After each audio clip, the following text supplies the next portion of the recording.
अली एक खुशमिजाज और बुद्धिमान लड़का था, जिसकी घुंघराली भूरे बाल, चमकती हरी आंखें और एक प्यारी मुस्कान थी। वह हमेशा अपनी हल्की हरी और सफेद धारीदार टी शर्ट पहनता था और उसकी पीठ पर एक छोटा बैग हमेशा टंगा रहता, मानो किसी रोमांचक सफर के लिए तैयार हो। अली को हमेशा लगता था कि उसके खिलौने सामान्य नहीं हैं। वह जब भी सुबह उठता तो उसके खिलौने कभी बिस्तर के किनारे, कभी टेबल पर, तो कभी किसी और जगह मिलते। क्या ये रात में खुद ब खुद हिलते हैं? यह सोचकर वह हैरान हो जाता। एक रात उसने तय किया कि वह इस रहस्य का पता लगाएगा। वह अपने बिस्तर में लेटकर सोने का नाटक करने लगा, लेकिन उसकी आंखें हल्की सी खुली थीं। जैसे ही घड़ी ने 12 बजाए, कमरे में हलचल होने लगी। धीरे धीरे अली ने अपनी आंखें खोलीं और जो उसने देखा, वह देखकर उसकी सांसें थम गईं।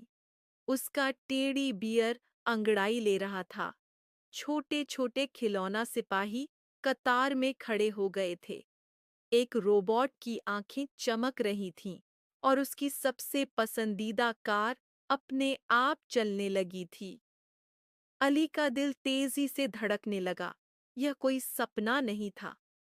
जैसे ही खिलौनों को एहसास हुआ कि अली उन्हें देख रहा है, वे कुछ सेकंड के लिए रुक गए। फिर टेडी बियर ने धीमी आवाज में कहा, अली, तुमने हमें देख लिया। अली ने आश्चर्य से कहा, हाँ, लेकिन तुम सब जिंदा कैसे हो?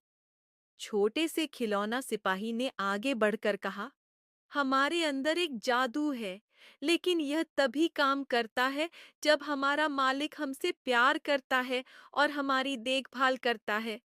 तुम हमेशा हमसे खेलते हो, हमें संभाल कर रखते हो, इसीलिए हम रात में जीवित हो जाते हैं। अली की हरी आंखें खुशी से चमकने लगीं। तो क्या मैं भी तुम सबके साथ खेल सकता हूँ? टेडी बियर मुस्कुराया। हाँ, लेकिन एक शर्त पर। तुम्हें हमारे इस रहस्य को किसी को नहीं बताना होगा। उस रात अली ने अपने खिलौनों के साथ खूब खेला, हंसा और बातें की। खिलौनों ने उसे अपने गुप्त ठिकाने दिखाए। बिस्तर के नीचे एक छोटा सा किला, पुरानी किताबों में छुपी जादुई कहानियां और खिड़की के पास एक छोटा दरवाजा जो शायद किसी और दुनिया में जाता था। अली सोचने लगा, यह मेरी जिंदगी का सबसे बड़ा राज है। अचानक छोटे दरवाजे पर जोर से दस्तक हुई। सभी खिलौने डर से कांपने लगे। वो आ रहा है, रोबोट ने फुसफुसाकर कहा। कौन? अली ने हैरानी से पूछा। प्राचीन खिलौना रक्षक, सिपाही ने जवाब दिया। वो उन बच्चों से खिलौने वापस ले जाता है जो उनकी देखभाल नहीं करते।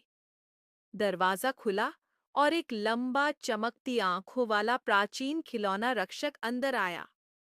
उसने गहरी आवाज में कहा, अली, तुम्हें साबित करना होगा कि तुम अपने खिलौनों की कद्र करते हो। अली बिना रुके बोला, हाँ, मैं अपने खिलौनों से प्यार करता हूँ। मैं हमेशा उनका ख्याल रखूंगा और मैं कभी उन्हें नहीं भूलूंगा। खिलौना रक्षक मुस्कुराया। तो फिर ये खिलौने हमेशा तुम्हारे साथ रहेंगे, लेकिन याद रखना, अगर तुमने इन्हें भुला दिया तो इनका जादू हमेशा के लिए खत्म हो जाएगा। अगली सुबह अली जागा। उसकी हल्की हरी और सफेद टी शर्ट वही थी।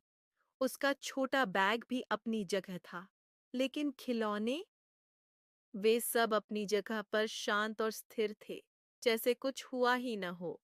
अली हल्के से मुस्कुराया और फुसफुसाकर बोला, मैं तुम्हें कभी नहीं भूलूंगा। और इस तरह अली और उसके खिलौनों की जादुई दोस्ती हमेशा के लिए कायम रही।